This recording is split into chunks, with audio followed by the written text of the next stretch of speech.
Good morning, Devin. How are you doing today? I'm great. How are you? Absolutely upbeat and ready to talk about what you've got, because I mean this is really up my alley. I think that we can tackle so many things with a book like this in the way of going to the origin of where things begin to go wrong, if you know what I mean.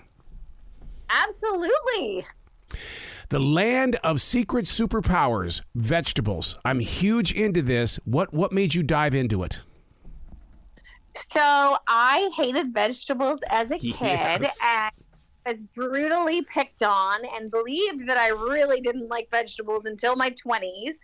And I wanted, after I became the chef on The Biggest Loser and coached tons of families and their kids to love healthy foods, I never wanted any child to end up like I did. And I wanted the appreciation for vegetables at a young age. And the truth is, this is the messaging of the book is that kids will eat vegetables if they believe what they will do for you, like make you strong. Like everything else, we want to manifest the positive. So spinach will make you strong, and butternut squash will make you swim better, and celery will keep you calm. And I mean, obviously these things don't happen in real time this minute, but over time, eating a diet, and I have this disclaimer in there, over time, eating a diet like this is going to give you all of these properties, and it's going to prevent the type 2 and everything else. And again, like, we don't want to force our kids to eat them. We want them to want to eat them and believe that they'll eat them, and then they'll eat them.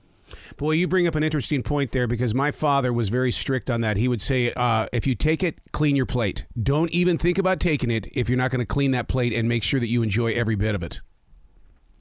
And what happened when they put asparagus there, which I still don't like. Oh, I love asparagus. Oh my God. No, it was spinach. I couldn't do spinach.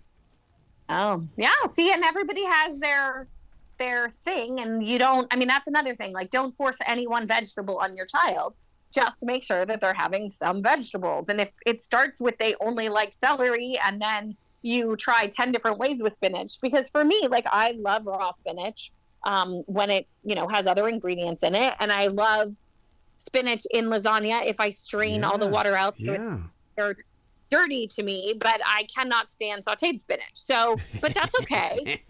I mean, it's just, it's finding those ways. And my daughter loves spinach with this poppy seed dressing that I admit has a little bit of sugar in it, but she'll eat an entire cup of spinach with 1 teaspoon of this sugary dressing. So she really only gets 1 to 2 grams of sugar. And so I'm like all for it. So do you think, and only because I went through it as a parent, and then I watched my daughter go through it as well, but she at least changed things around. Kids only eat what the parents will give them to stop the crying. And it's like, wait a second, you're going to have to go through the crying stage and have some of these good vegetables. Actually, I don't do the crying. I do making it so much fun that they don't cry. Okay. So I have this game called CBG, Celery Brussels Golf, and you basically take a stalk of celery and a Brussels sprout that you're using as your golf club and your ball, and you're pushing it into a golf thing. And you would be surprised, but your child just might start gnawing on their golf club, depending on how old they are. Obviously, a 10-year-old's not going to. But if you start this young and you get your kids playing with them, and like, I wanted my daughter to try watermelon radishes after she hadn't eaten them in years, and she was resistant. So we started playing this game, and she was literally screaming, "Whoa, radishes!" And it was literally like, picture a table soccer across the kitchen counter. And like, if they fall on the floor because she misses, who cares? You wash them off or peel them or whatever. Count to 5. But it's really fun. Next thing I know, she's nibbling, and if she doesn't like it, she doesn't like it, but that's okay. When did kale become the superfood? Because I don't remember having kale anywhere near me as a child, and we grew a lot of our own food. It's really funny. I think that probably happened around 20 years ago, but I heard a comedian who did this a lot better. He's like, when did that garnish thing go from garnish to the best thing we could ever eat? Because it's true. Kids that used to line all the ingredients on the salad bars and like host the potato salad and stuff, but you never ate it.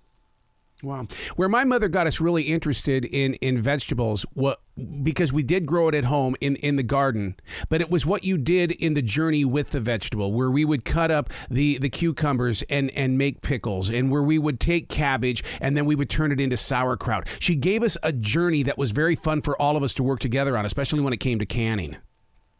You know, that is so true. Like, doing things like that is going to make all the difference in the world. And as I said, it's like touching it and feeling it and seeing it and playing with it is, you know, sort of what I do too. I mean, other things that I do are borrow from the fact that brands spend a lot of money on those Paw Patrol images and SpongeBob SquarePants and everything else. So I just take stickers that my daughter loves and I put them on the foods I want her to eat.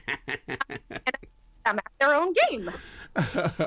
One of the things that I find kind of shocking is that when I see a family with green beans, I'll look at the little ones and I'll say, "Are you going to take these home and snap them?" They have no idea what that is, and that's something that needs to be replanted. You know that you know when or even when you make your own popcorn from the ear of corn and stuff like that. I mean, I love that kind of action. The turning point for me was I was on a set on live television, and I was in someone's garden, like a chef's garden, and he was like, "Oh my God, these peas taste like jelly beans." And I'm like, "Oh my God," because peas were like my enemy number one. No. And yeah, and he handed them to me, and you know, in the magic of television, you always have a smile on your face and you always pretend. And so I'm like, "Please don't gag, please don't gag." And I ate them and I was like, "Oh my God, this does taste like jelly beans compared to those canned peas that I had as a kid that I swore I would, you know, because I literally used to be the kid that I would like put the peas in my mouth and pretend I had to go to the restroom, go upstairs, spit in the toilet. Like, I never would have had to do that with fresh peas. Was there ever a vegetable that you didn't like as a child, but you saw something along the way that changed you? And I'll give you a good example. I never really got into avocados until I drove the Pacific Coast Highway and I talked to the actual farmers of the avocados. That changed my life and respect for avocados. Well, I mean, honestly, that's what this book is about for kids. It's like teaching them that spinach makes you strong and, you know, butternut squash can make you swim better and all those different properties. You know, as I said, my sort of pea story on the, you know, when I was with a chef on live TV, it was kind of my biggest turning point, but I really didn't like vegetables at all as a kid. And we had a home ec class. And the first vegetable I ever really ate and liked was doused in this amazing Italian dressing. So I was able to handle iceberg lettuce, which is terrible doused in dressing anyway, because there's so little nutrients. But as I got older, I mean, I love Brussels sprouts now. Like, I was at a girlfriend, Pamela Salzman, who's another chef who's amazing. I was at her house for Thanksgiving one year, and I never thought I liked butternut squash. And she just made the most amazing butternut squash that was really caramelized. So like again, going back to I don't like a lot of things steamed. Yeah. And when steam butternut squash, I'm not interested. But if you caramelize it to the point that it's, you know, like a real golden brown and it's almost like dried out a little, I just think it's, I mean, not dried, but you know, like not wet, I guess I should say. I think it's so delicious, and I could eat it by the bucketful like it's peaches or like it's, I don't know, some sort of, I don't know what. So it's just those little things. And my daughter like will eat a whole cup of spinach with 1 teaspoon of dressing. As I said, it's those little things that make it good. And it's usually one ingredient is the frustrating part, because it's just one ingredient away from success. I wish I would have had this book when I was going through my 3 degrees of black belt to become that martial artist, because I'll tell you what, I didn't realize that beets helped you with your jumping, because when you're in there and you're messing around with your ply matrix and you're having to jump and to, you know, and to get into those matches and stuff, I did not know that beets would have been a great tool. Well, right. You know, all this super beet powder that people are now having, that's where it comes from, because they really do give you these properties. And again, not in real time. And there's disclaimers, but the kids, you know, do try to move chairs and run fast immediately. So it's kind of cute. And how about carrots? I mean, that to me is like, it's a modern day candy, because I see a lot of kids eating carrots. But the problem is, though, is that you can overdo it and turn orange. I mean, you have to really eat a lot of carrots to turn orange. That's me. Man, when I got hooked on carrots, I couldn't stop. And then all of a sudden I was orange.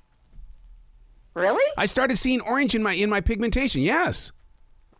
Oh, wow. So because everybody was asking me if I was using a fake tan cream, and I thought, oh my God. And I'm going, I don't use anything like that. And I thought that's got to be what it is. It has to be the carrots. How many carrots were you eating? They would have those little bags, but which really probably aren't little bags to the average person. I would grab them and then I would put them in the car and I would just sit there and eat carrots all the way to the radio station.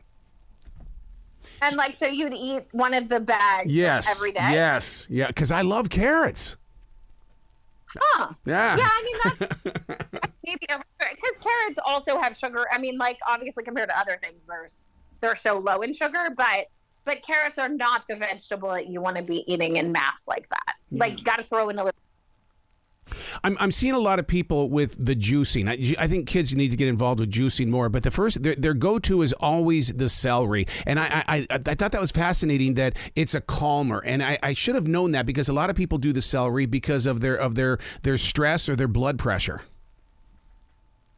Yeah, I mean, honestly, I love the celery craze. I don't know if you know you're not supposed to combine it with anything. It's best to do it first thing in the morning.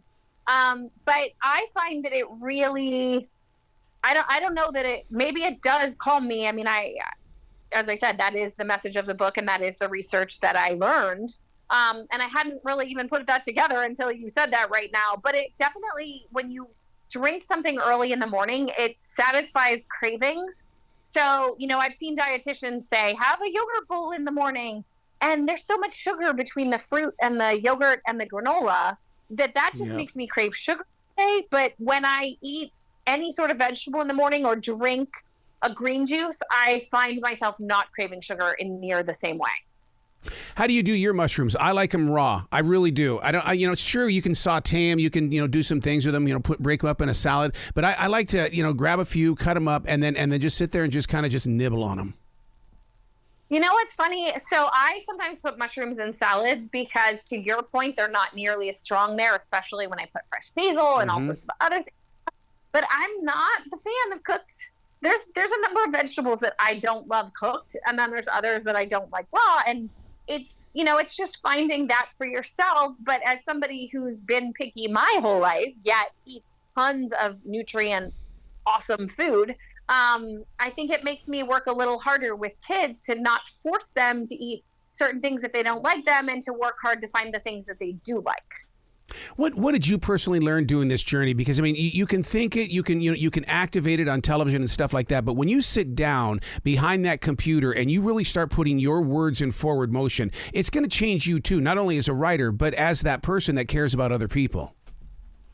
Well, it just makes me focus on fun in everything in life. In case in point, I'm no better than anyone else. I, like all super parents, struggle to be the super parent we always want to be in various areas. And I enjoy putting time into this. I think it's fun and funny and, but when I was trying to get my daughter to brush her teeth, if the dentist had any idea how bad a job I was doing until I found a fun toothbrush that sang to her, I was in trouble, So I think instead of labeling our kids picky, which I hope if nothing else, this book helps parents to stop saying that, find a resource and find the fun in it. And then your kids might buy in a little and honestly, make the vegetables, put vegetables on the counter when they come home from school with a really yummy dip and don't make the ice cream or container of cookies or anything else visible. And they may eat them a little more. You're going to think I'm a freak, but what I do with the pulp with my juicer is I take that pulp and I put it in the freezer, and then this way that serves as like a cold ice cream treat, but it's still very nutritional in the way that I'm getting it, but I'm not, poisoning it with processed food and stuff. Wait, the pulp of what kind of juice? Oh my God, I'll do like apples, I'll do peaches, and so what I do is I create a very fruit-filled like a drink inside the juicer, and then instead of throwing the pulp out, I guess it's through the Native American studies that I do. It's like, how can we not waste anything? And it's like pickles. When we make pickles, I save the juice because the pickled juice is very good for your muscles. Right. Well, so I turn the pulp into crackers What? and other snacks. Oh my And God. yeah, I'm all about that too, especially with the mass amount of celery juice I make. But I'm fascinated now. Like, so I don't crave it's ice not- cream. I don't crave ice cream. Huh. And it's got the texture of it being cold. It's got that fruity flavor to it. So it's almost like eating a popsicle, but it's not. I mean, you just break it up into its little pieces. Wow. See, but you don't do that with like celery and things, right? No. Just fruit juice? No, what I do with the celery is first of all, I not only do it, first of all, it's great for the earth. So when you go out there and you put it back in the earth and you fortify the soil with nutrients and things like that. That to me is my go-to. It's like when you make kombucha and stuff like that. When that SCOBY needs to go back outside so it can start the process again. Huh. Yeah, no, I turned mine into crackers, but oh my God, that sounds so cool. I mean, yeah. Well, if people want more tips, they can go to fitmomfitkids_ on Instagram or devinalexander.com where there's tips for adults and kids. See, that's what I love about this and your story and getting to know you even more is that you are truly all about not only educating people, but showing them new ways to explore. And when you explore, that's where it all begins. And that goes all the way back to the original thing where I said, we're going to the origin of where things go wrong. In other words, we can correct it here at the origin. And this way you don't have to run into the obesity problems and things like that these kids are going through right now. Well, and that's the thing. People see my daughter, like they see some of the stuff I do on Instagram. And to be honest, some people have accused me of putting her on a diet. And I'm like, it's the exact opposite. Like, yeah. I want her to have such a lot. Like, she literally walks around our house going, give me the kiwi, give me the kiwi. Like that. This is not it. Like, she'll chase me for a blood orange. I mean, this is not a child who is probably, knock on wood, going to struggle with her diet because she enjoys those things. Like when she was a baby, we would go down to the beach or not a baby, but when she was, old enough to eat, we would have tangerines, like those baby tangerines by the sunset often, in the summers. And so she associates the beach with these amazing tangerines and mommy-daughter time, whereas other kids associate it with ice cream. Yep. And there's nothing wrong with associating it with ice cream as long as you're picking other occasions to associate healthy food with the fun. And I even tell parents, think about what you put in your kids' play kitchen. Like if it's all cake and cookies and ice cream and chicken wings and pizza, all of which are okay. But if you don't have any vegetables in the mix, then you go into the kitchen and you're saying like, that's all fun and that's all play. And now come into the kitchen and, look at your plate and you're eating this green thing that you've never seen before. Whereas when my daughter could start speaking, she knew because her play kitchen is filled with vegetables even more than those other things. She knew what all those things were. So it wasn't like this foreign thing. It was all part of the play. Wow. You've got to come back to this show in the future. I love sharing conversations with you. Aw, thank you so much. You bet. Congratulations on your present journey, and I can't wait to watch you continue to explore and to get the word out there because you're letting this energy move through you to reach others, and I'm just so proud of you for doing that. Oh, thank you so much. I really appreciate it. Again, devinalexander.com for everything you need to know. You be brilliant today, okay? Thank you. You too.